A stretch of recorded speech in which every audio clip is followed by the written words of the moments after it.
Salut gladiateurs, aujourd'hui nous nous retrouvons pour un nouveau duel dans l'arène avec à ma gauche Microsoft, le roi des logiciels et parrain de l'IA, et à ma droite Amazon, le rouleau compresseur de l'e-commerce et maître absolu du cloud. Alors aujourd'hui le but va être de déterminer lequel des deux va réussir à exploser du coup ce mois-ci comme c'est si bien marqué grâce au point pivot de Fibonacci. C'est parti pour le clash.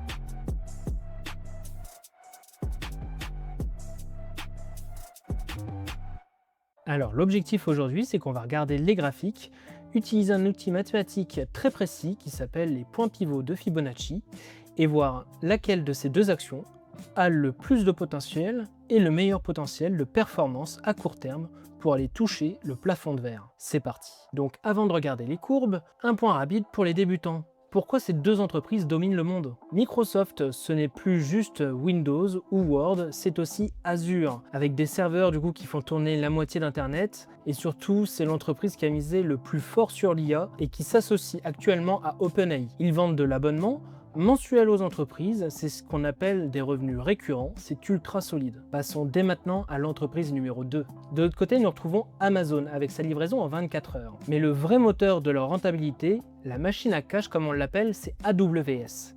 Amazon Web Services. C'est eux qui hébergent une grande partie des sites que vous utilisez tous les jours, y compris Netflix par exemple. Leurs fondamentaux sont monstrueux. Le problème, me direz-vous, pour ces deux actions, tout le monde sait qu'elles sont bonnes. Leurs prix sont déjà très hauts, alors techniquement, qui a le plus de marge de manœuvre maintenant? Allez, on passe directement à TradingView. C'est ici du coup que nous retrouvons le graphique de Microsoft. Nous sommes actuellement du coup en weekly.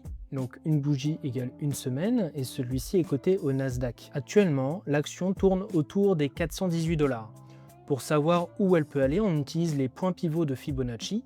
Pour faire simple, ce sont des plafonds invisibles et des planchers invisibles qu'on appelle des supports et les plafonds du coup des résistances que les algorithmes des grosses banques regardent pour acheter ou pour vendre, tout simplement. Donc comme tu peux le voir ici, on retrouve mon canal de régression avec mes résistances, mes supports, mon point pivot de Fibonacci, et ici c'est mon dernier indicateur que j'ai nommé le Z-score. Le Z-score, c'est un peu comme le RSI, ça te permet d'avoir une tendance globale du marché, savoir s'il est en euphorie ou pas, s'il est suracheté, s'il est survendu. Mais nous allons surtout regarder actuellement les points pivots de Fibonacci. Donc ne regardons que les bougies en rapport avec les points pivots de Fibonacci. Donc j'ai pris soin de te les tracer à l'avance. Comme tu peux le voir ici en rose, ce sont les différentes résistances, et ici en vert, les différents supports. Là, nous retrouvons notre point pivot actuel. Ce qu'il faut savoir, c'est que ces dernières semaines, comme tu peux le voir, le cours de l'action a oscillé entre le support numéro 3 et quasiment été chercher la résistance numéro 2. Aujourd'hui, au cours actuel, on peut voir qu'on a une progression qui peut être potentiellement pas mal jusqu'à la troisième résistance. Si nous venions à la tracer, ça nous amènerait à une performance de à peu près 5,6% au cours actuel. Si nous prenons un peu de recul et que nous ne regardons plus les points pivots de Fibonacci, actuellement, comme tu peux le voir là sur mon Z-score, nous nous situons autour de 0. C'est un peu comme si tu avais un RSI, tu vois, aux alentours des 50 à peu près, tu vois, c'est middle. Et comme tu peux le voir, ça c'est mon canal de régression. Donc il a touché une première fois en bas ici, une première fois en haut ici, une deuxième fois en haut ici, et là il est venu toucher une deuxième fois le bas du canal, et nous nous retrouvons à peu près vers le milieu du bas du canal. Donc, si vraiment nous devions extrapoler, et que dans un scénario similaire à celui précédent, sachant qu'aujourd'hui nous sommes à peu près à 0 de Z-score, eh bien, si celui-ci venait à remonter tout en haut du canal, ça nous ferait quand même une performance de 31,83%. Hypothétiquement, hein, c'est à peu près, mais ça reste énorme. Pour une action, on n'est pas en crypto, ça change vraiment. Maintenant, du coup, passons à Amazon, où comme tu peux le voir, le prix oscille autour des 266 $. Le prix est quand même beaucoup plus accessible, donc la structure est belle. Tu vois qu'on fait des plus hauts de plus en plus haut et des plus bas aussi de plus en plus haut. Nous sommes toujours en une bougie égale une semaine et celui-ci est aussi coté au Nasdaq. Alors, comme tu peux le voir là, au niveau de mes indicateurs, c'est toujours la chaîne de régression linéaire, ainsi que le Z-score. Ici, le cours de l'action a touché le haut du canal, donc il y a de fortes probabilités qu'il revienne toucher le bas du canal dans les prochaines semaines.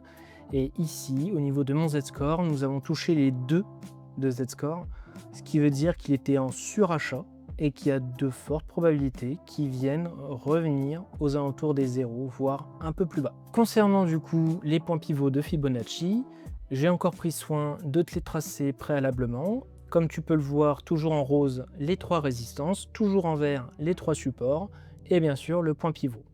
Donc ici, tu vois le cours de l'action à 266 $. Nous avons une première résistance à 269 $. Et la dernière résistance sera à 278 $.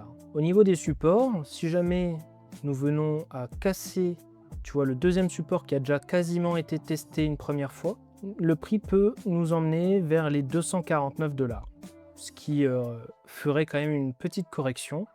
Au cours actuel, ça nous emmènerait à une correction de moins 6%. Ça reste beaucoup pour le marché institutionnel. Bien sûr, on n'est pas en crypto, toujours pas. Et si par inverse, celui-ci venait à venir chercher la 3e résistance, ça lui ferait une performance potentielle de 4,56%. Donc nous revoilà dans ma petite présentation, après avoir fait un petit point sur les graphiques. Donc le potentiel de croissance vers la résistance numéro 3 entre ces 2 actions qui sont Microsoft et Amazon. Nous pouvons voir que la performance potentielle de Microsoft est nettement supérieure à celle d'Amazon. Ça nous emmènerait à 5,66% de performance potentielle pour Microsoft et 4,52% de performance potentielle pour Amazon. Alors maintenant, à vous de jouer, gladiateur. Dites-moi en commentaire quel est votre favori. Moi, ça reste quand même la performance, donc ça reste quand même Microsoft qui reste mon favori sur Amazon, même si les fondamentaux sont différents, avec quand même quelques similitudes, telles que le cloud. Donc à voir ce que ça va donner avec l'IA dans les prochaines semaines, dans les prochains mois, parce que tout ça avance très très vite. Sur ce, j'espère que tu as kiffé la vidéo. Moi je te dis à très bientôt pour de nouvelles vidéos. N'hésite pas à t'abonner, active la cloche et laisse un petit pouce bleu pour me donner un peu de force. Sur ce, ciao!